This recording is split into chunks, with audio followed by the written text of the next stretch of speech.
Hello, everybody. It's Michael Shermer with the Science Salon. Ask Me Anything number 2. I'm taping this on the last day of 2018. This will not be the first episode of Science Salon of 2019. Tomorrow we're releasing my conversation with Gad Saad, and so this will be on the Wednesday after that. I have coming up recording a dialogue with Rachel Kleinfeld, the author of this book, A Savage Order, How the World's Deadliest Countries Can Forge a Path to Security. Very interesting, something of a follow-up to Pinker's Better Angels of Our Nature. That is to say, there's still violence in the world. Why is that in these certain countries? What are the conditions it takes to create a savage order, as it were? I'll then be talking to Bruce Schneier, who is the author of Data and Goliath. He is an internet security expert, and his new book is Click Here to Kill Everybody, Security and Survival in a Hyper-Connected World. This guy, he scared the bejeebers out of me, showing how somebody could take over my car and drive it right into a wall, and pretty much anything anybody wants to do with our banking and the electric grid and so on. It's pretty scary stuff. Sometime this spring, I'll be doing either a live event with or a podcast with Mark Moffat. His new book is The Human Swarm: How Our Societies Arise, Thrive, and Fall. This is interesting because Mark is an ant expert like E.O. Wilson, who he trained under. He's also a professional photographer for National Geographic. He's been all over the world, and he studies social animals, starting with social insects to social mammals, obviously, and us. So this is kind of a Jared Diamond-esque type book, big picture, history of societies and civilizations from 6 million years ago when we branched off from other primates to last week. And speaking of Jared Diamond, I'll be doing a public event sometime, probably in the summer or fall. Jared's new book comes out late spring, early summer. It's called Upheaval: Turning Points for Nations in Crisis. I read this book in manuscript form. Jared's a longtime good friend and asked me to read through the chapters, which I did. And basically, he takes the premise. His wife is a crisis therapist. She's a psychotherapist. And the things that she has to do to help people regain order in their chaotic lives when there's some kind of catastrophe. So Jared takes those principles and applies them to nations around the world, either historically that have had upheavals and how they manage to regain order in the chaos of the upheaval, and current events as well. So that's what we have coming up. Also probably doing a live event with Peter Thiel, who's become a friend. And that'll be a little bit different conversation because we disagree on a lot of things, although we are good friends, and he's a super smart guy. As you probably know, he's the co-founder of PayPal and Facebook, and has his own company, Thiel Capital, which is a venture capital company. And he's also a Christian. He believes in God, and he's a conservative. So I have a feeling we're going to have some interesting push and pull on some of those big subjects. The latest issue just came out of Skeptic. Why is there something rather than nothing? And so this is the cover story that I wrote. I'm not a physicist, but I basically summarized all the philosophical and physical theories there are on trying to answer this question. There isn't one answer to the question. There are multiple answers to the question, starting with what you even mean by something or nothing. I mean, the word itself, no thing, is indicative of the issue. How could there be a thing that doesn't exist? If it doesn't exist, there isn't a thing. Anyway. So you can read that. By the way, the Skeptic magazine is still in print. We are obviously, like everybody else, online, skeptic.com. We post tons of free stuff. Every issue, we are a quarterly publication of the 501c3 nonprofit science education organization, Skeptics Society. And the magazine is still in bookstores. We're in every bookstore in North America. I personally still like physical magazines. I like newspapers and so on. And it's a terrific issue, this particular one. And so I encourage you to pick it up at a newsstand, Barnes & Nobles and so forth, or you can order it online at skeptic.com, or of course you can read the digital versions. Okay, so for 2019, in addition to those events, I'm going to start researching and writing my next big book. I can't say what that is yet until I actually have a contract, because until that happens, there's no book. But I also do have 2 essay collections. One, a set of long-form essays and scholarly papers I've written over the past 15 years since my last essay collection, which was titled Science Friction. That was 2004. So 15 years ago, I've accumulated quite a few long-form essays and scholarly articles that I'll put together in a volume. And then the second one will be a collection of my last 70 Scientific American essays. Sadly, unfortunately, that column is coming to an end with the January 2019 issue. So I was pretty bummed out about that. I have to say, this is what I've done for 214 consecutive months since April of 2001. I've written a monthly column for that wonderful magazine. That's almost 1 million readers a month. So it was really fun because I got a lot of feedback from readers every month on the different subjects. And so they've redesigned the magazine. They got rid of several columnists. For example, the popular tech columnist David Pogue also lost his column, but change is the nature of life. And I was going for 300 because Stephen Jay Gould, you can see a picture of me and Gould up there in his books. He had written 300 consecutive columns in Natural History magazine. And when I set out in April of 2001, my goal was to make it to March of 2025, I think it was, or maybe 2026, whatever it was, to get 300 even, and then maybe go one more to 301 to break his record, because I'm kind of a competitive fellow. But anyway, that didn't happen. It's just the way it goes. Change is normal. My friend Jared Diamond kind of talked me through it after he did 15 consecutive years of a monthly column in Discover magazine. And as he explained, sometimes people just like to change things around for no particular reason. There was nothing wrong with the column. I was still one of the more popular contributors to the magazine in terms of reader surveys every year. But there's a lot of great talent out there, and I'm sure the people they are replacing the current columnists with will do a brilliant job. Since these columns are only 700 words long, I thought I would read my final column. So here it is. It's called, I'll just read it online. I don't even have the print edition. It's not in my mailbox yet. It's called Steins Law and Science's Mission, the Case for Scientific Humanism. In the April 2001 issue of Scientific American, I began this column with an entry entitled Colorful Pebbles and Darwin's Dictum, inspired by the British naturalist's remark that all observation must be for or against some view, if it is to be of any service. Charles Darwin penned this comment, in a letter addressing those critics who accused him of being too theoretical in his 1859 book on the origin of species. They insisted that he should just let the facts speak for themselves. Darwin knew that science is an exquisite blend of data and theory. To these, I add a third leg to the science stool, communication. If we cannot clearly convey our ideas to others, data and theory lie dormant. For 214 consecutive months now, I have tried to communicate my own and others' thoughts about the data and theory of science as clearly as I am able. But in accordance with Herb Stein's law, that things that can't go on forever won't, this column is ending as the magazine redesigns a necessary strategy in the evolution of this national treasure, going on 174 years of continuous publication. I'm honored to have shared a fleeting moment of that long history, grateful to the editors, artists, and production talent for every month I was allowed to share my views with you. I will continue doing so elsewhere until my own tenure on this provisional proscenium ends. Another instantiation of Stein's Law. Many years in the future, nature and chance willing, so permit me to reflect on what I think science brings to the human project of which we are all a part.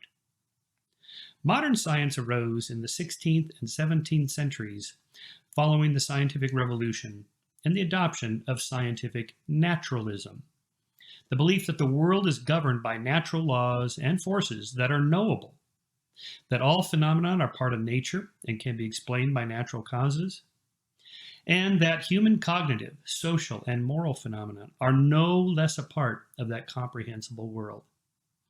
In the 18th century, the application of scientific naturalism to the understanding and solving of human and social problems led to the widespread embrace of Enlightenment humanism, a cosmopolitan worldview that esteems science and reason, eschews magic and the supernatural, rejects dogma and authority, and seeks to understand how the world works. Much follows, most of it good. Human progress, which has been breathtaking over the past 2 centuries in nearly every realm of life, has principally been the result of the application of scientific naturalism to solving problems, from engineering bridges and eradicating diseases to extending lifespans and establishing rights. This blending of scientific naturalism and Enlightenment humanism should have a name. Call it scientific humanism. It wasn't obvious that the Earth goes around the sun, that blood circulates throughout the body, that vaccines inoculate against disease. But because these things are true, and because Nicholas Copernicus, William Harvey, and Edward Jenner made careful measurements and observations, they could hardly have found something else. So it was inevitable that social scientists would discover that people universally seek freedom. It was also inevitable that political scientists would discover that democracies produce better lives for citizens than autocracies. Economists that market economies generate greater wealth than command economies. Sociologists that capital punishment does not reduce rates of homicide. And it was inevitable that all of us would discover that life is better than death, health better than illness, satiation better than hunger, happiness better than depression, wealth better than poverty, freedom better than slavery, and sovereignty better than suppression. Where do these values exist to be discovered by science? In nature, human nature. That is, we can build a moral system of scientific humanism through the study of what it is that most conscious creatures want. How far can this worldview take us? Does Stein's law apply to science and progress? Will the upward bending arcs of knowledge and well-being reach a fixed upper ceiling? Remember Davy's corollary to Stein's law, that things that can't go on forever can go on much longer than you think. Science and progress are asymptotic curves reaching ever upward, but never quite touching the omniscience or omnibenevolence. The goal of scientific humanism is not utopia, but protopia, incremental improvements in understanding and beneficence as we move ever further into the open-ended frontiers of knowledge and wisdom. Per aspera ad astra, with difficulty to the stars. So that's it. That's my last column. Thank you to all my friends and editors at Scientific American for that opportunity for almost 18 years. It's been a great ride. I really enjoyed it. Okay, now on to the questions for this AMA. My first question is from my longtime friend, Chick Darpino, who asks, actually 2 questions, so I'll answer both of these. They're very interesting. Using no more than 5 words, how would you answer the question, what is intelligence? Okay, this is a big subject, but here are my 5 words. Ability to understand, manipulate nature. I'll say it again, ability. Ability to understand, manipulate nature. There you go, check 5 words. By which I mean it's not enough just to understand causality about the natural world. And of course, by nature, I mean human nature, human society, everything in the natural world. We also take our understanding of causality in order to manipulate nature for the betterment of life. And so I think intelligence has to do with that. That said, what do I know? I mean, I have background and training in experimental psychology and the history of science. So I know quite a bit about this field, but not nearly as much as what professional people who do nothing but study this subject, which has unfortunately become very controversial and politicized, particularly in the United States. So here are just a few other quips about and definitions of intelligence. Einstein said the true sign of intelligence is not knowledge, but imagination. Well, it is knowledge, memory of knowledge that you then apply in an imaginative way, of course. Socrates said, I know that I'm intelligent because I know that I know nothing. Of course, that's the famous Socratic line. That is skepticism a little too far, in a sense that, of course, we can know something. But it's a good starting point, which science starts with the null hypothesis that what you think is true is probably not true until proven otherwise. But if it's proven, we can at least provisionally say we think something is factual with a small f or true with a small t. Here's just some other Wikipedia. Multiple higher cortical functions, including memory, thinking, orientation, comprehension, calculation, learning capacity, language, judgment. Yeah, all those things are probably part of intelligence, but we really mean something much broader. Spearman was the psychologist who discovered or created, if you will, the idea of general intelligence, a factor he called G, that is on the subtests of intelligence to IQ tests, which I was once qualified to give and used to give in a corporate setting.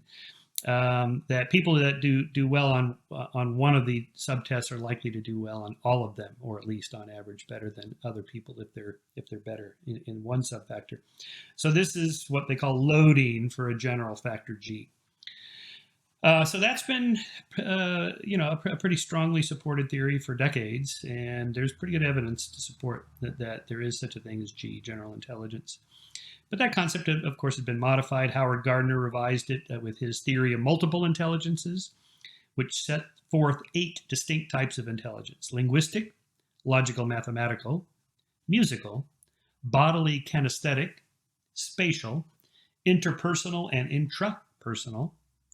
Then he later added an 8th, naturalist intelligence. This would be something like the point Jared Diamond makes in Guns, Germs, and Steel at the beginning of his book. He debunks the idea that say people that are living in Papua New Guinea as hunter-gatherers were just not smart enough to make it to a more advanced civilization, by making the argument that when he goes there, he would die fairly quickly in an environment that his friends that he goes birding with there, his Papua New Guinean friends who are living in this semi-hunter-gatherer nomadic state, are far more intelligent than he is. So I think that's what Gardner means by this idea of a naturalist intelligence. There's different ways to navigate the world, depending on what that world is, that is, what your environment is. Robert Sternberg has his triarchic theory of intelligence: analytic, creative, and practical. I recommend Richard Hayer's work, H-A-I-E-R. Anything by Richard is pretty solid in terms of the rigorous scientific results testing his theory and this kind of general theory of intelligence, G. For example, a study in 2007 that reviewed 37 different neuroimaging studies of IQ, each with a different definition of intelligence, in an attempt to locate what parts of the brain were involved. Richard's involved in brain scanning, fMRI brain scans, while subjects do tasks inside the machine. As it turns out, regardless of the definition used, the results were very similar, enough so that they were able to map a network of brain areas associated with increased IQ scores. This is what's known as the parieto-frontal integration theory. Back in '94, this was right after the bell curve came out, and so intelligence and racial differences in intelligence and so on were all over the news, super controversial.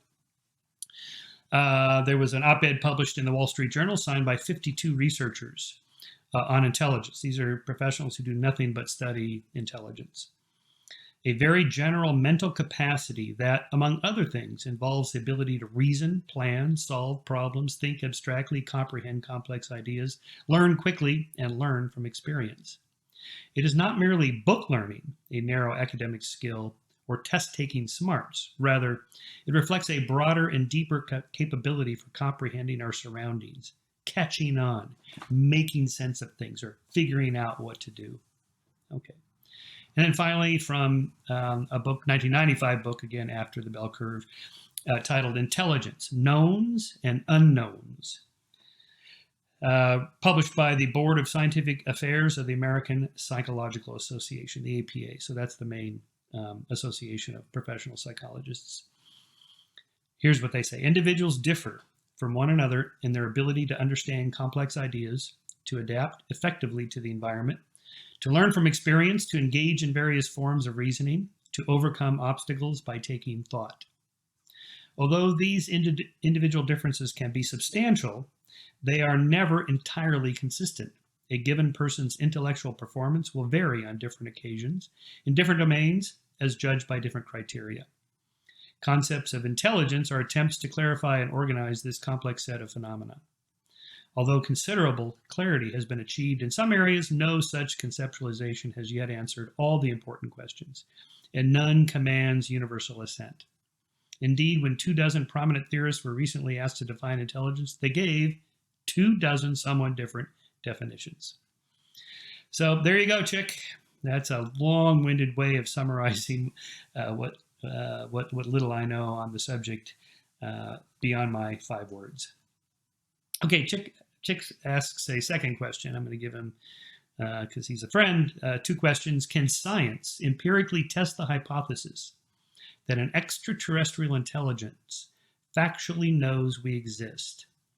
If not, please explain why not. If so, please specify how. Well, of course, science can test this hypothesis, and SETI scientists are doing just that in their search for radio signals from space. Now, if they find a signal, it will very likely imply that we know that they exist, but they don't know we exist unless the signal is something like the scenario in the film 2001: A Space Odyssey, in which the monolith on the moon serves as a signal to us that ETIs were once there, and when it emits a signal to space, presumably alerts the ETIs that we have advanced enough to reach the moon. The novel upon which this film was based, by Arthur C. Clarke, was thus titled The Sentinel. So that's my short answer, Chick. Now, those of you who've read my book, The Believing Brain, will understand that Chick is hinting at something else. So I thought I would read a portion from that first chapter to give you some insight on what Chick is after here and asking that question. So here it is. This is chapter 1 is called Mr. Darpino's Dilemma. Is it possible to know if there is a source out there that knows we are here? So he asked me this question directly when we were having a recorded conversation. And I said, you mean God? Not necessarily. E.T.? Maybe, Chick continued. But I don't want to specify the nature of the source, just that it is out there and not here. Who would ask such a question, I wondered, and more importantly, why? Chick explained that he was a retired bricklayer interested in pursuing answers to deep questions through essay contests and one-day conferences he was sponsoring at San Jose State University and at Stanford University near his home in Silicon Valley. I had never heard of a retired bricklayer sponsoring conferences before, so this got my attention, as I have long admired autodidacts. Over the years, Chick and I had become close friends, and I grew more and more curious to know why a bricklayer would spend what little money he has on funding essay contests and conferences to answer life's big questions. I had a sense that Chick already knew the answers to the questions he was posing, but for a decade he took the fifth and with me until one day, when I probed one more time, he gave me a hint. I had an experience. An experience, okay, now we're talking my language, the language of belief systems grounded in experiences. What type of experience? Chick clammed up again, but I pushed and prodded for details. When was this experience? Back in 1966. What time of day did it happen? 4 a.m. Did you see or hear something?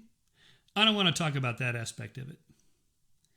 But if it was a profound enough experience to be driving you to this day to explore such big questions, it is surely worth sharing with somebody. Nope, it's private. Come on, chick, I've known you practically a decade. We're the best of friends. I'm genuinely curious. Okay, it was a voice. A voice? I know what you're thinking, Michael. I've read all your stuff about auditory hallucinations, lucid dreams, and sleep paralysis. But that's not what happened to me. This was clearly, distinctly, unmistakably not from my mind. It was from an outside source. Come on, chick. Oh, no, sorry. Now we're getting somewhere. Here's a man I've known and loved as a dear friend, a man who otherwise is as sane as the next guy and as smart as a whip. I needed to know more. Where did it happen? At my sister's house. What were you doing sleeping at your sister's house? I was separated from my wife and going through a divorce. Ah, right. The stress of divorce. Chick says, I know. My psychiatrist thought the same thing you're thinking now. Stress caused the experience. A psychiatrist? How does a bricklayer end up in the office of a psychiatrist? Well, see, the authorities sent me to see the psychiatrist up at Agnew State Hospital. What? Why? I wanted to see the president. Okay, let's see. 1966, President Lyndon Johnson, Vietnam War protests, construction worker wants to see the president, mental hospital. There's a compelling story here for someone who studies the power of belief for a living. So I pressed for more. Why did you want to see the president? To deliver to him the message from the source of the voice. What was the message? That I will never tell you, Michael. I have never told anyone, and I'm taking it to my grave. I haven't even told my children. Wow, this must be some message, like Moses on the mountaintop, taking dictation from Yahweh. Must have gone on for quite some time. How long? Less than a minute. Less than a minute? It was 13 words. Do you remember the 13 words? Of course. Come on, chick, tell me what they were. Nope. Can I guess what the theme of the message was? Sure, go ahead. Take a guess. Love. Michael, yes, that's exactly right. Love. The source not only knows we're here, but it loves us, and we can have a relationship with it. Okay, so that's the story. That's Chick's story. The rest of this chapter goes on to describe what he went through and this experience, which I actually opened this chapter with. The voice was as distinct as the message it delivered was unmistakable. Emilio Chick Darpino bolted upright from his bed, startled that the words he heard so clearly were not spoken by anyone in the room. It was 4 a.m., February 11, 1966, and Mr. Darpino was alone in his bedroom, seemingly unperturbed by what he was hearing. It wasn't a masculine voice, yet neither was it feminine. And even though he had no reference guide built by experience from which to compare, Mr. Darpino somehow knew the source was not of this world. So this is the power of belief, that personal experiences people have are so powerful that even knowing something about how the brain works or why brains hallucinate things is irrelevant when it happens to you. I had the same experience when I met the author of the book Proof of Heaven, Eben Alexander, who says he went to heaven while he was in a brain coma. And he knows more about the brain than I do. He's a Harvard-trained neurologist. So, and yet, even knowing everything that I know about what causes near-death experiences and lucid dreams and sleep paralysis and all that, because it happened to him and it was so emotionally salient for him, it's just nearly impossible to think, yes, those same explanations that I apply to other people apply to me. Okay, so that's it. That's the answer to Mr. Darpino's dilemma. It's an interesting story. I find it one of the most interesting. And Chick is still around. I still talk to him periodically. He's a good friend. He's a good guy. And he's still trying to answer that question. And good for him. Okay, next question from John Flanagan from Oceanside, California. Hello, Michael. I'm a longtime reader and admirer. This is my question for you personally. Perhaps your answer will help other readers get to know you as a person. What would be the worst thing close friends would say about you that would be true? Oh boy. Well, how about this? He cared too much for others and not enough for himself. Ha ha ha. Okay. More seriously, it would probably be something about working too much and not spending enough time with friends and family, or perhaps along similar lines, being overly goal-oriented and competitive to the point of neglecting the needs and concerns of friends and family. I have to admit, although I'm a sociable guy, I very much enjoy being alone in my thoughts, and when interrupted can act irritated. That probably comes off as rude or narcissistic. So something along those lines would probably be it. Okay, here's a question from Dr. William R. Graham. He's a medical doctor. For the past 15 to 20 years, a number of prestigious medical centers, including Johns Hopkins and New York University, have been conducting research on psychedelic drugs using volunteers. The drugs have included LSD, psilocybin, DMT, etc. In many cases, the subjects have reported loss of fear of death, transcendental experiences, etc. Michael Pollan's book, How to Change Your Mind, and the Netflix video, DMT, the Spirit Molecule, are fascinating examinations of psychedelics. As a medical doctor, atheist, and one who wants to see the evidence, I am naturally skeptical of all these claims. I am interested in your take on the current status of psychedelics. Okay, I haven't read Michael Pollan's book yet. I've seen it and heard several interviews with him, and I've read many positive reviews of the book. I think I probably will queue it up on my audiobook list. So I'm less skeptical than you are, Dr. Graham. And I did see the Netflix video, DMT, the Spirit Molecule, and was surprised that it was hosted by my friend Joe Rogan, the famous podcaster and comedian. And he's tried some of these things himself, so he can speak personally to the power of these medications, or plant medications, or whatever you want to call them. People that do it tell me they don't use the word drugs, because drugs has been now associated with federal crimes and so on, and that's part of the problem. That, in fact, as Pollan describes, and as do others like Joe, there was a lot of research done on these drugs back in the 30s, 40s, 50s, until the federal government decided that these had to be outlawed, and people who used them criminalized and put in jail, and that pretty much ended the research for quite some time. So I'm glad to see it's coming back. Next question from Amanda Parr from Port Hope, Ontario. Amanda has actually sent me quite a few questions. They're all really good. I mean, she's really smart and asked some technical questions. So out of, I don't know, she's probably sent me 10 questions or so. I'll just do 3. Is randomness epistemological or ontological? Okay, that's a really good question.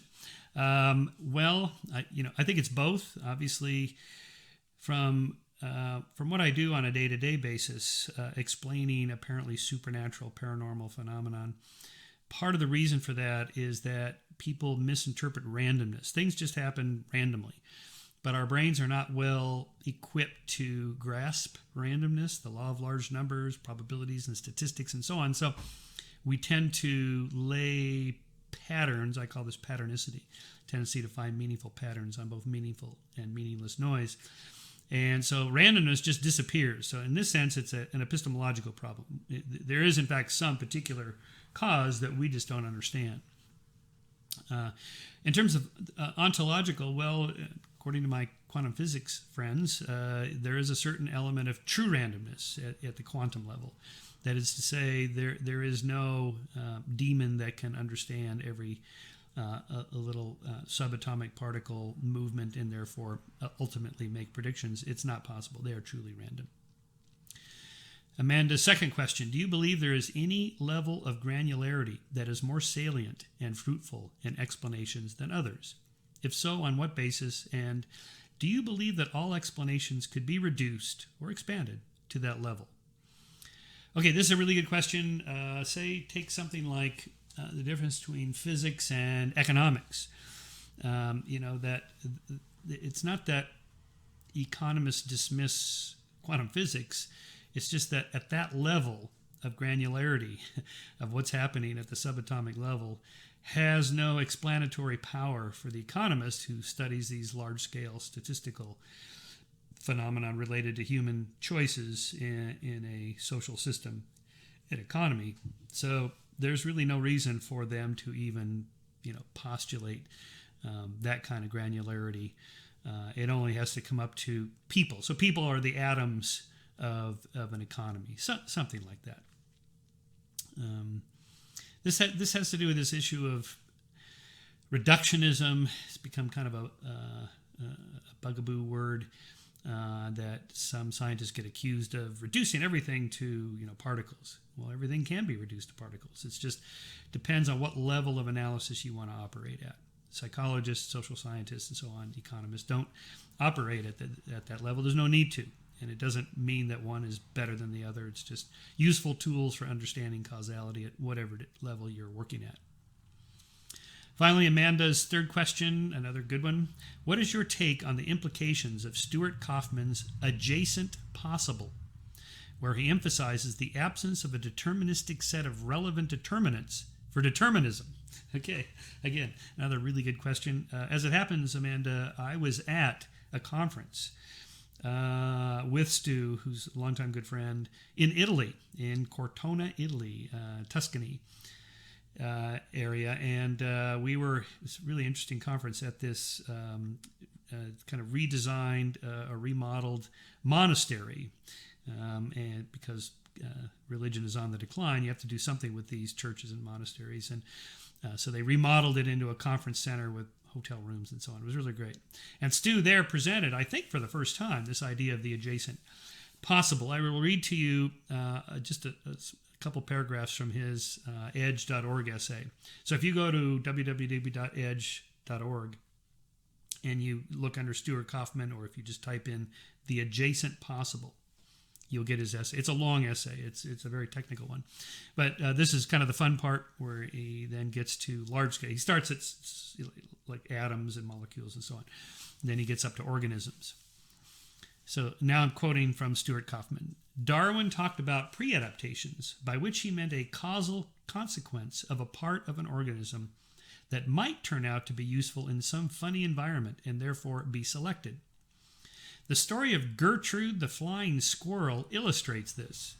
I'll never forget sitting there, and we're all sitting on the floor, and he's just talking about Gertrude the flying squirrel, and we're all going, where's he going with this? Well, here's where he's going with this. It's a hypothetical, obviously, but about 63 million years ago, there was an incredibly ugly squirrel that had flaps of skin connecting her wrists to her ankles. She was so ugly that none of her squirrel colleagues would play or mate with her. So one day, as she was eating lunch all alone in a magnolia tree, there was an owl named Bertha in the neighboring pine tree, and Bertha took a look at Gertrude and thought, lunch, and came flashing down out of the sunlight with her claws extended. Gertrude was very scared, and she jumped out of the magnolia tree, and surprise, she flew. She escaped from the befuddled Bertha, landed, and became a heroine to her clan. She was married in a civil ceremony a month later to a very handsome squirrel, and because the gene for the flaps of skin was Mendelian dominant, all of her kids had the same flaps. That's roughly why we now have flying squirrels. The question is, could one have said ahead of time that Gertrude's flaps could function as wings? Well, maybe. Could we say that some molecular mutation in a bacterium that allows it to pick up calcium currents, thereby allowing it to detect a paramecium in its vicinity and to escape the paramecium, could function as a paramecium detector? No. Knowing what a Darwinian pre-adaptation is, do you think that we could say ahead of time what all possible Darwinian pre-adaptations are? No, we can't. That means that we don't know what the configuration space of the biosphere is. Okay, close quote from Stu Kauffman. I agree. I think this is another one of these different levels of analysis. At that level, it's not deterministic. Now, at some point, if you believe in this thought experiment that you know where every particle in the universe is, discounting quantum effects, you could say whether the squirrel Gertrude would develop these flaps that would become wings ahead of time, maybe. But at the level that Stu is operating here, at the organism level, it's not deterministic. Okay, continuing on with our questions for AMA number 2. Can one be an intellectual? This is from Alan Jones. Can one be an intellectual and not be a critical thinker? Given that public intellectuals like Bertrand Russell and John Dewey were celebrated as scientific thinkers, why might anyone associate intellectual with anti-science and so with intentional ignorance? Okay, yes, the answer is quite simply, obviously, this is true. You can be an intellectual and not a critical thinker. Lots of really smart people believe a lot of really weird things. I wrote a whole book about this, why people believe weird things, and in the final chapter is called Why Smart People Believe Weird Things. In short, because they're really good at rationalizing beliefs they arrived at for non-smart reasons, which is to say most of our beliefs. So my subsequent book, The Believing Brain, expands on that idea, showing all the cognitive biases that are at play, the confirmation bias, the hindsight bias, and so forth. And the fact is, really smart people are super good at rationalizing their beliefs using these cognitive biases and thinking that they're not subject to them. We know this from research on these different tools you can implement to try to debias people, including one where you explain to them the biases that they could be subject to, and then you give them a little test, and it turns out they become better at detecting biases in other people, but not in themselves. So it's a real problem. And I find that, in fact, most intellectuals probably are not critical thinkers, and probably all of us in some area are not critically thinking. I'm sure I have my own biases. If I knew what they were, I wouldn't have them. So, or at least I would try not to have them. I suspect this is probably true of political, economic, and ideological beliefs for most of us. Okay, Paul Toner from Deep River, Ontario, Canada asks, I am a retired scientist and a fan of your work and the significant depth of analysis and critical thinking you apply to many challenging topics. However, you knew that was coming. It always does. However, you appear to have not yet addressed the difficult but very timely discussion of reasonable and justified limits on free speech. Do you really believe, as your writings to date on free speech would suggest, that there are no reasonable and justifiable limits to free speech worth mentioning? Okay, Paul, not many, really. I'm pretty hardcore on this. Now, that said, of course, there are some obvious ones. Like, if I knew the nuclear codes for the football, so to speak, and I gave them to the Russians, well, Trump might like that because he seems to like Putin, but my nation would not be happy about this. This would not be a free speech issue. I can't lie about somebody to the point that it hurts them economically, personally, destroys their reputations because I made up something about them that I knew to be false. That's not free speech. There's a lot of borderland areas here. I strongly recommend a book I just read called Hate, Countering Hate Speech with Free Speech. Nadine Strawson, who's a longtime head of the ACLU and a world's leading expert on free speech, legal matters, and the legal history of this. So, she gets into all this stuff about, flag burning and, Madonna's videos that were, very sexual in the 90s, and these were challenged as, is artistic expression free speech and so on. So you can get into all that stuff. Across the board, I pretty much say let people do whatever they want, as long as they don't hurt anybody. And say whatever they want. Well, what about the crazies? Okay, I've dealt with them. I've dealt with the Holocaust deniers, the evolution deniers, the creationists. You could make the argument that they hurt people. Creationists hurt science education of children. Holocaust deniers hurt the survivors of the Holocaust. Okay, you could make the argument that that this is hurtful speech. Yes, it is. And what's the best? So the question is, what's the best way to counter hate speech or hurtful speech? It's better speech, more speech. In fact, in my experience, the more you try to censor people like David Irving, the Holocaust denier, or Ken Ham, the young Earth creationist, the more support they get, the more they can then wave the red meat and go, you see, they're trying to censor me. They know I'm onto something. Irving always talks about, the traditional enemy are after me. He means the Jews. Okay, and so instead of trying to censor him, which, by the way, has happened many times because Holocaust denial is illegal in most Western countries. Canada, for example, New Zealand, Australia, Austria, Germany, France, and so forth. And I just think this is a terrible idea. It's just terrible.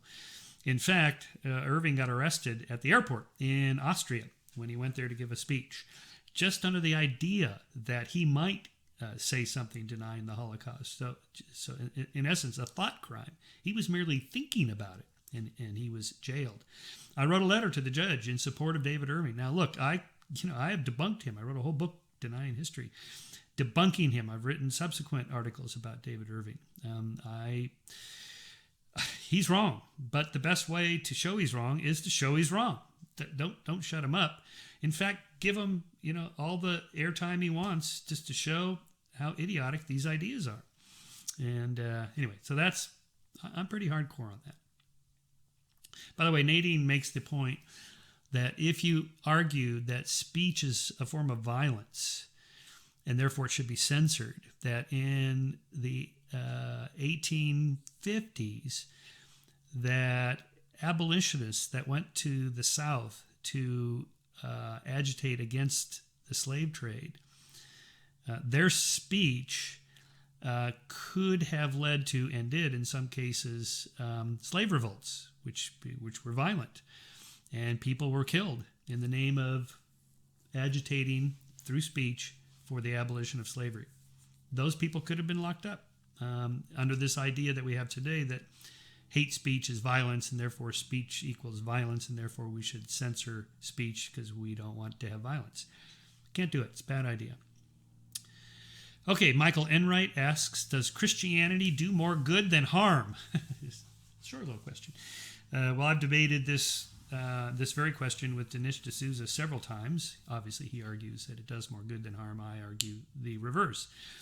Now, I'm not quite as extreme as Hitch, who argued that religion poisons everything. Okay, it doesn't poison everything, but it poisons enough stuff, depending on the religion, of course, much variation, that in general, I think we'd be better off without it. I think we are at a point in history where we have enough developed legal and moral principles, laws and principles, that we can largely replace religion as a force for moral good. And I make the argument in the moral art, even better than most religious moral principles, most of which nobody, even the most religious people, employs today.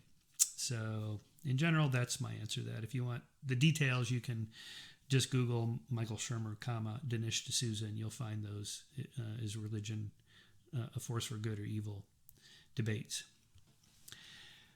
Benzian Chin asks, is there something that you feel a pathological necessity to believe in, to the extent that if this thing were disproven, you would take the proverbial alcohol, pills, and bullet?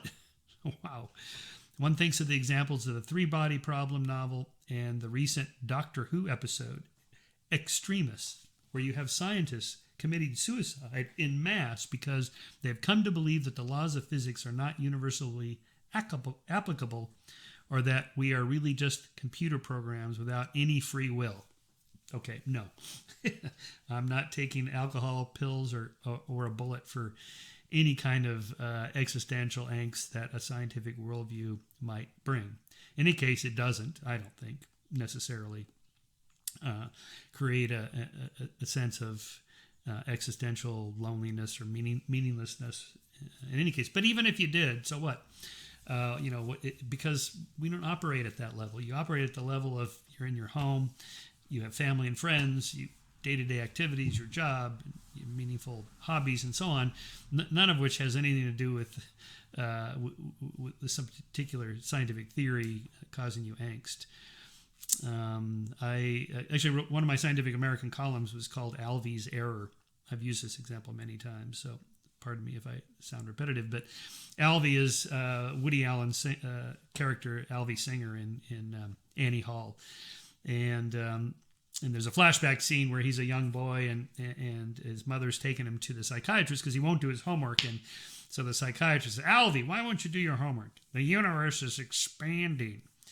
The universe is expanding. The universe is everything there is. And if it's expanding, then one day it's all going to blow up, and therefore there's no reason to do my homework. And his mother yells at him, what's the universe got to do with it? We live in Brooklyn. Brooklyn's not expanding. I like that. So that's my answer to the question. We live in Brooklyn. We don't live in some in some theory of the universe or anything like that. We live in the here and now. Which, by the way, is my argument in Heavens on Earth, that it doesn't matter whether there's an afterlife or not. We don't live in the afterlife. We live in this life. This is the life that matters, not the afterlife. Okay. Henrik Butinius from Denmark. Sorry if I butchered that name. Just call it Henrik.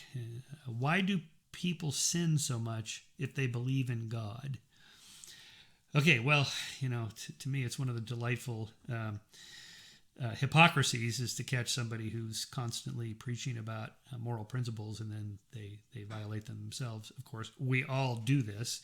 The question is, are you public about it? And the answer is because it doesn't really matter whether you believe in God or not. People are either moral or immoral for other reasons. The argument that that believing in God makes people more moral, first, is not true. Not even statistically, not even on average. Studies show that non-believers are just as moral as believers, or you might argue just as immoral. That is, we all have a sinful nature in the sense, I wouldn't use that word, but conservative Christians talk about our sinful nature. Evolutionary psychologists talk about our inner demons and our better angels and their competitiveness with each other. That is, we're always competing between our selfish desires to have certain things that benefit just us or me and my family or whatever, and the greater social good of which we would then partake of individually. There's a constant tension there. I explore this theme in more depth in The Moral Arc, and I would recommend Pinker's books, Better Angels of Our Nature and Enlightenment Now, for more expansion on that idea. But that's the short answer. People sin whether they believe in God or not. Okay, next question. All I have is a bizarre email, so I don't know who it's from. Why do so many people want eternal life? What's wrong with being finite? Nothing. That's the thesis of Heavens on Earth. There's nothing wrong with it. That's what we have. Whether you believe in an eternal life or not, you're going to live pretty much the same length of life on average as everybody else that's ever lived. 100 billion people have lived before us. They're all gone. Not one of them has come back that we know of, or is still alive in some other place. But no one knows for sure. So I'll give you my short answer to this, that if it turns out I'm wrong now and I wake up, when I close my eyes the last time here on Earth, and I wake up, I'm in this other place, and there's Deepak and Carl Sagan and Stephen Jay Gould and Isaac Asimov, my friends that have passed over, great. I'm not against this. That'd be fine. Assuming it's not some Christian heaven like that Hitch described as celestial North Korea, where you have essentially an omniscient, omnipotent dictator who knows all your thoughts. That doesn't sound like heaven to me. Okay, next question. Regarding recovered memories, it's been demonstrated that recalling memories, in fact, changes them, or frequently does, but not always, which I found to be quite fascinating. Our memories aren't like books or hard drives, but rather a process that's harder to describe. Well, that's absolutely right. Memory is not the analogy usually used as like a video camera where you rewind and play back the memory on the theater of your mind. Dan Dennett calls it the Cartesian theater, like there's a little homunculus in there staring out, looking at the screen and reporting to some other part of the brain, this is what happened 15 years ago or whatever. It's not like that. And in fact, this is correct. It's every time you think of a memory, it might get edited a little bit, and then maybe you've rehearsed a certain memory over and over and over, so it's pretty consistent. But the fact is, these things can be changed. We know from tons of research now for 25 years, starting with Elizabeth Loftus' research. She's a cognitive scientist at UC Irvine, and she's the one that did this famous study, two famous studies, first with lawyers and jurors, in which you show subjects a video of a car crash, and you ask one group, how fast would you estimate the cars were traveling when they collided? The second group, you ask, how fast would you estimate the cars were traveling when they smashed into each other? As you can guess, the smashed in group estimated the speed of the cars higher than the collided group. Just changing the adjective, just slightly tweaking the way the question is asked, changes what people remember they saw or how they interpreted what they saw. Okay, this is kind of disturbing for the legal system. Her second famous experiment was the lost in a mall. So she has adult subjects who she's consulted their family members of. They were never lost in a mall ever. And she just simply asked them, do you remember when you were at 5 or whatever, 4, that you were lost in the mall? And your mother told us all about it, and that you were lost, and she called out your name on the loudspeaker to find you, and the police, and on. Tell us the details about this. And these people go on and on about this incredible memory they had. That never happened. So just asking the question in a certain way can produce entirely fabricated memories. Okay, false memories. All right, so that's a problem for the legal system and just for our rational thinking. Next question regarding Michael's response on Jordan Peterson's lecture on the Bible. Quote, "It was too big of a time commitment. I'm not that interested in the Bible." Close quote. This is a statement that runs completely counter to the commitment of a skeptic. If evidence, or purported evidence, surfaces about a subject, it is the duty of the skeptic to direct their attention to it. Yes, if it is a commitment of years of study, there are cost-benefit issues. But a few 3-hour-long lectures is nothing in terms of investment. Thanks for the AMA, Michael. Okay.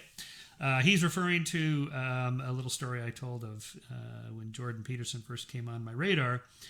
And I heard about these YouTube videos that he was making about the Bible, and I've studied the Bible quite a bit. I went to Pepperdine University. I took courses in the Old Testament, the New Testament, the life of Jesus, the writings of C.S. Lewis. I've read everything C.S. Lewis wrote. So I know something about it. So I thought, okay, it's been decades since I've revisited this subject. Let's see what Jordan has to say about the Bible. So I queued up the first one, Genesis. Okay, Genesis. I know Genesis pretty well. I've studied that also when dealing with the young earth creationists that focus on Genesis 1. And anyway, so I queued this up at Chapman University, and I was driving all the way home to Santa Barbara. It was like 2.5-hour drive, almost 3 hours. And as I pull into the garage, Jordan says something. Okay, let's start now with Genesis 1:1. Okay, so the 2.5, almost 3 hours was just the kind of warm up, where Jordan was talking about the different methods of analyzing the Bible and myths and the history of myths and so on. I can't even remember all interesting stuff, but I'm not that interested in spending that much time on that particular subject. Anyway, I'll say more about Jordan. Another AMA, I wrote an article in the last issue of Skeptic, which we had a special section on Jordan Peterson because he's become something of a cultural phenomenon. And I get asked constantly, pretty much every public event I do, what is your opinion of Jordan Peterson? So I wrote a fairly deep dive essay called Have Archetype Will Travel. I think maybe in the next AMA I'll just read it. I know Jordan. I find him a fascinating character. Like anyone who has commented on pretty much everything there is to comment on in the world, I agree with some of his things. I disagree with others. And so read that essay or wait till the next AMA and I'll read it. From Brian Cook, in AMA number 1, at about 53 minutes, you mentioned that the UN estimates human population will top out at 10 billion around 2050, and then reduce such that by 2200 there will only be 10 to 20% of the number of humans, of that number of humans. In other scientific literature, I have read that population grows exponentially. Of course, this depends on reproductive cycles, but with no predation and little else to curb human population growth, what factors do you or the UN see mitigating the tremendous effect that humanity has on our biosphere? Other scientists say we're entering a third mass extinction event. Do you see any mitigating circumstances that will turn that situation around? Okay. All right. So here's the thing: that by 2050, we'll hit around 9 or 10 billion people. The high end is about 11. By 2100, the optimistic projections show the curve sort of peaking around 2050, going slightly down, and back to around where we are now, a little over 7 billion by 2100. And if you just carry it on by 2200, we're back to just down to maybe 1 or 2 billion, which I think the last chapter of the Moral Arc, I have the numbers, the calculations there of the various projections showing that we could have a sustainable population of 1 or 2 billion eating very well without factory farming. That was kind of the calculations I was trying to make. The curbs on human population are not predation or disease going forward. That's certainly the case historically. But going forward, it's mainly economics. That is, prosperous people have fewer children. And education. Educated people have fewer babies. Primarily women. If you give women economic power and autonomy and prosperity and education and access to birth control, which it comes with those factors, then population number, family sizes just naturally go down. There are many, I forget what it is now, maybe a dozen countries, maybe more, I think, actually, that are below replacement level. Their populations are going down. Now, the overall world population is going up for two reasons. One, there's still places in Africa, for example, where women have way more than the replacement level. And two, there's the bulge is still catching up. It takes a few decades for for the Titanic to turn, so to speak, for that momentum to slow down. So even if replacement level is below 2, the population still may be growing for a few more years or a few more decades before it goes down. But in the long run, I'm fairly optimistic about population. I don't think it's a problem. I think the environmental movement should drop the overpopulation as a scare, except for maybe the idea of the problem of extinction. But that doesn't have to do with humans. It has to do with other sentient beings, which I think is a good argument. But there we can simply develop new ways of consumption.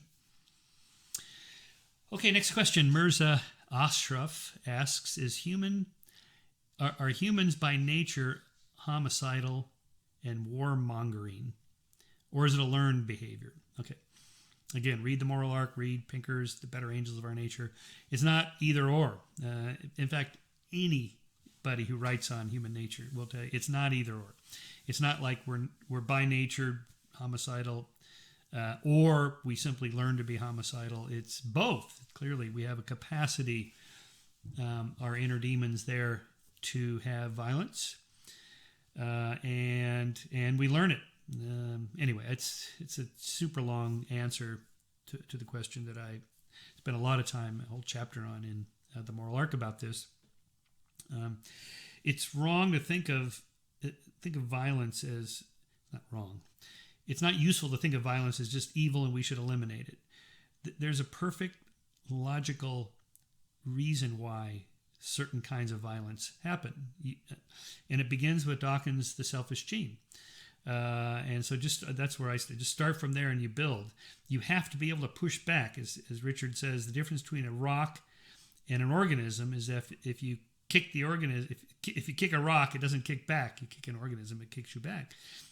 Organisms have to be able to fight back, or else they're just going to be consumed, preyed upon, and so forth. So that kind of begins to construct a rationale behind violence, including war. There's a logic to it, some of it anyway. So it begins with tilting the incentives of a civil society to attenuate violence and aggression and war and so on. It's never going to be completely eliminated, and it's not like we're stuck with it because it's in our genes. I don't mean that. There's a logic behind it, and so you have to make it logical for organisms not to take the route of violence as a logical response. And the whole point of civil society is to find those alternatives, and that's what we've been getting better at. Okay, next question. Why educated people that two who have studied science get trapped in religious and superstitious doctrines. Okay. Well, this is kind of similar to the previous question. Why do smart people believe weird things? Now, some atheists think that it's illogical, or it's not possible to be a believer, committed to science, and be a religious believer, a believer in the supernatural. Not only is it possible, it happens all the time. We all know that. We know religious people. We know scientists who are religious people, right? Like Francis Collins, for example. I think the explanation has to do with logic-tight compartments. People just keep them separate in their brains, and they don't apply the methods of science to certain religious dogmas, or they get to the point where they just say, this is my faith, and it's what I believe. This is pretty much what Francis Collins argues. When I pressed him on it, I have a chapter in The Believing Brain on Francis Collins. Well, a section on the subject of which he's a portion. I think in pressing him, he will admit that science can explain most things, including morality. But he still makes the leap of faith. Jesus died. There is a God. Jesus died for my sins, and so on. My friend Ken Miller, the biologist, famous biologist, he's a Catholic. Okay. And he argues that you push him and push him and push him, and he just says, "Look, this is my faith tradition. I was raised with this. It's what I believe. I'm not arguing. I can prove it."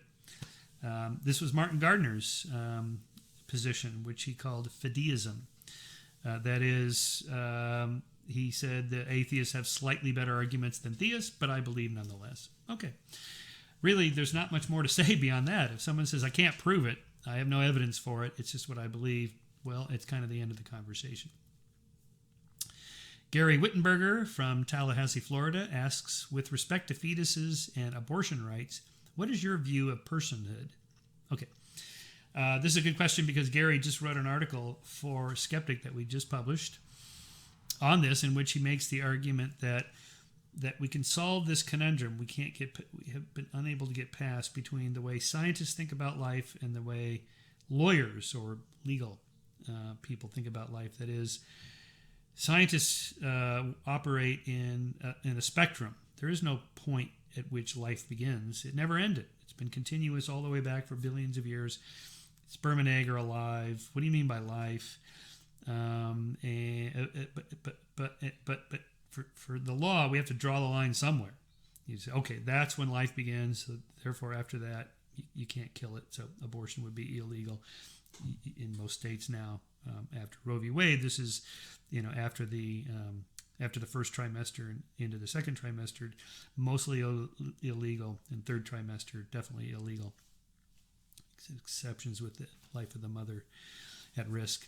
But what Gary argues about personhood is a legal concept. When does a fetus become a person? Okay. Anyway, you can read his article. It's quite good on that. I won't spoil the ending there, but it's a really well argued piece. Peter Burkhardt from Sarasota, Florida asks, humanity exhibits a very wide range of behavioral quality, from the most despicable and dishonorable that one can imagine to highly honorable and exemplary. What is the most important strategy you would employ to move this ugly balance in the righteous direction? Okay. Well, my Christian friends would say, find God, find Jesus. Obviously, I disagree with that. The whole thesis of the moral arc is that it's science and reason. Now, by this, I don't mean lab science. I mean the entirety of human knowledge from all fields applied to solving social problems that you would argue are despicable, dishonorable, ugly, and so on. How do we get people to not act in that way and instead act in this other more positive way? And you do that through economic, political, social, legal, tweaking the variables, adjusting the incentives to get people to act that way instead of this way, and so on. That's how it's done. And we've been getting better and better at that. Again, liberal democracies are better than autocracies.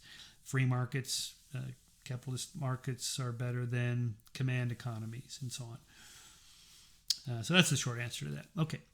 From Imants Vilks, Vilks. What is the sense of human existence on a cosmological scale? What is the main value of human existence? Okay, this is back to my Alvey's error. It's I don't want to say it's a bad question. It's not. It's a great question, but it's the wrong way to ask the question, because it implies that if there isn't some outside cosmological force that gives meaning to my life, then my life here has no meaning. No. We're not dealing with cosmic forces billions of years from now, outside of the universe, whatever. When I am done here and I go and spend time with my family and friends, this has nothing to do with the cosmos or the laws of nature or God or not. So it's kind of irrelevant in that sense. Again, we live in the here and now. The day-to-day interactions we have with other people, that's what counts. So in a way, you create your own existence, a meaning of your human existence. Now, that said, there is research on this. There are people that study this problem. That is psychologists. Experimental psychologists who study meaning and purpose of life and what people do. So we know that meaningful work, having friends and family, having somebody that loves you, that you love, that you're close to, and having some kind of activity that takes you out of yourself. So it's not just all about me. You can call it spirituality, something that creates awe and wonder. So religion has traditionally fulfilled this role, but more and more now I see science as giving us a much grander, awe-inspiring universe. For religion, their worldview is too small. It's not humbling, that little tiny world that religion has given us over the millennia. As Carl Sagan always said, this little pale blue dot, this kind of cosmic perspective makes us feel humbled and awe and wonder to the cosmos. That's the kind of thing you could do. And you can do this through meditation, through long walks in the woods or on the beach, through dance, exercise, enjoying fine art, listening to Bach, Beethoven, Mozart, whatever. There's many, many ways. There's no answer to that question in a sense that if I just knew this one thing, then that would do it. No, that's not how it works. Okay, finally, this will be the last question for this AMA. How do you feel about the position that once a scientist debates a pseudoscientist on an established scientific theory, you've already lost because you're only fueling their fire and giving legitimacy to them and their followers? I think Bill Nye regrets debating Ken Ham at the Creationist Museum based on Bill's recent documentary. The debate apparently caused Ken's supporters to double down on their support and funding in the museum. I know you debate Deepak Chopra once in a while, and so I'm interested in your view. Okay, so that's from Brent Dilger. Okay, so first of all, a scientist debating a pseudoscientist. It's important to note that nobody thinks they're a pseudoscientist. No one in the history of the world has ever gotten up in the morning and said, well, I'm a pseudoscientist and I'm going down to my pseudo lab to run some pseudo experiments, collect some pseudo facts to support my pseudo theory. Okay, everybody thinks that they are doing science. Okay, so the question is, are they? And when somebody is so far veered, so far off the rails of not really doing science, when those of us that are in the more mainstream, sort of window of what constitutes science, debate them, is that a good idea? Okay, I don't know. There's no good answer to that question. It's an individual one. I understand why Dawkins doesn't want to debate the creationists because he's the most famous evolutionary biologist probably since Darwin, I guess.